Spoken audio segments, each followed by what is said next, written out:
Thank you to Acadia University and the athletic department for this honor. I am grateful to be the recipient of this award and especially share it with the '96 team and Mike Sino. My Acadia soccer experience was nothing short of magical.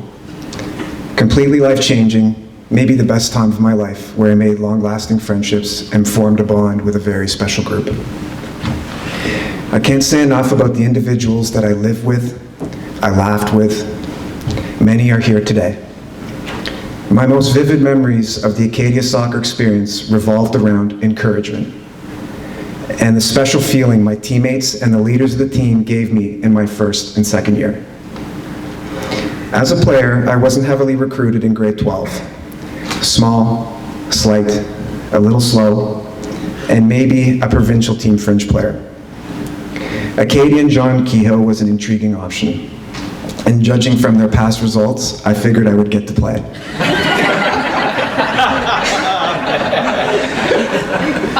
It turned out to be something totally different, a fresh start with soccer that made me fall in love with the beautiful game. Kehoe promised me very little and spoke about how I might make the team, maybe get on the field in my first year, if we had injuries. And really, Jay, he said, I make no guarantees, and this is going to be up to you to decide where you take it. It was a unique approach.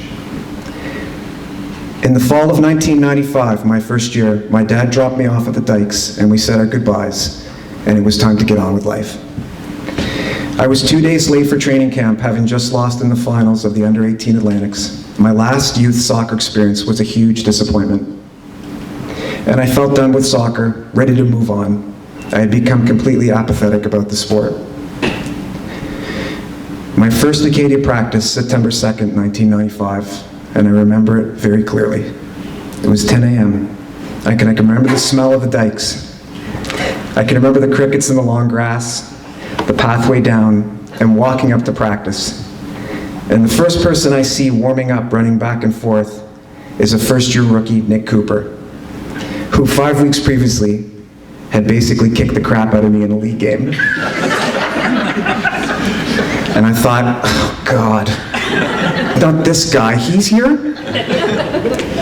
So I swallowed my pride, walked a little closer, walked up to practice, and decided to avoid him and move on. 30 seconds later, I see his brother, chumming it up with the vets, warming up, and I'm thinking, oh my God, his brother's here too.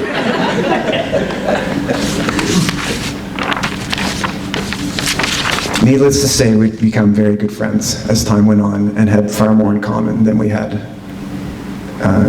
differently. Later that night, the team leaders had organized a corn boil off campus. My first real experience of a team building activity, and that is where it all started.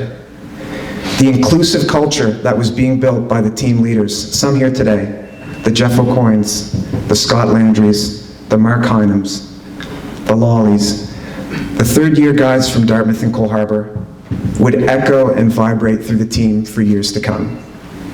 The team culture was built on camaraderie, respect, inclusiveness, jokes, and the biggest thing for me personally was the encouragement factor.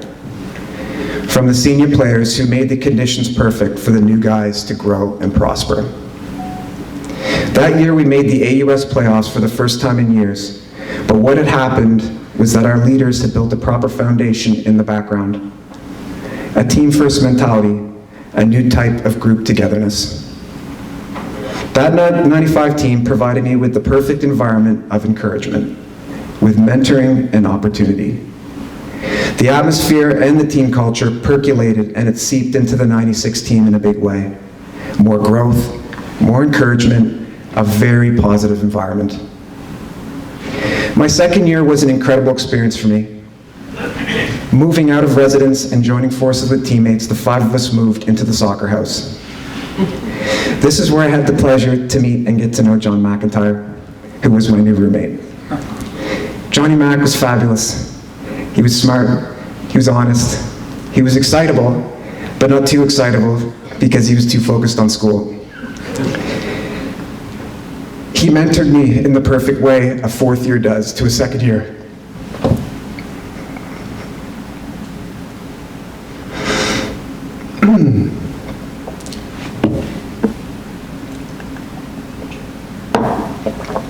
John set the benchmark for what I thought a fourth-year student athlete should look like.